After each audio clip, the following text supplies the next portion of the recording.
দেশের বাইরে আমার কোনো ঠিকানা নেই, এটাই হলো আমার ঠিকানা। একেই বলে দেশের প্রতি ভালোবাসা। এত নির্যাতন অত্যাচার করার সত্ত্বেও নিজের দেশ ত্যাগ করার কোনো পরিকল্পনা ছিল না তার। তিনি একটা কথাই বলতেন, আমার মৃত্যু এই দেশে হবে, এই দেশের বাইরে আমার কোনো বাড়িঘর নেই। দেশের মানুষ এবং দেশের প্রতি কতটা ভালোবাসা থাকলে একজন মানুষ এসব কথা বলে তা বোঝার আর কিছুই বাকি থাকে না।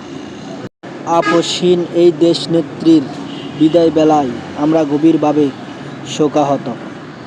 তিনি চাইলে অন্যান্যদের মতো রাজকীয়ভাবে বাহিরে বাড়িঘর করে রাজকীয়ভাবে বসবাস করতে পারতেন, কিন্তু তার মনের মধ্যে ছিল দেশের মানুষের জন্য ভালোবাসা, দেশের জন্য ভালোবাসা। সেই ভালোবাসার টানেই তিনি আজ চিরনিদ্রায় শায়িত হতে যাচ্ছেন দেশের মাটিতেই। বিদায় হে কিংবদন্তি সাবেক প্রধানমন্ত্রী বেগম খালেদা জিয়া।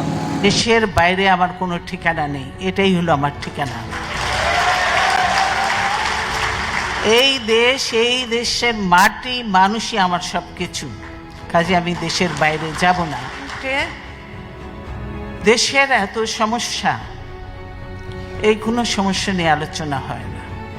দেশে শুধু গালি গালাজ, পার্লামেন্টে গালি গালাজ, আমরা পার্লামেন্টে নেই, কোথাও নেই, কিন্তু শুধু পার্লামেন্টে খালেদা জিয়া, তারেক রহমান আর জিয়াউর রহমানকে নিয়ে চলছে। তাদের যত গালি গালাজ আমাদের ইয়ে করছে।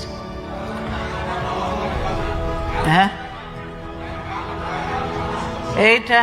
এইটা হলো তাদের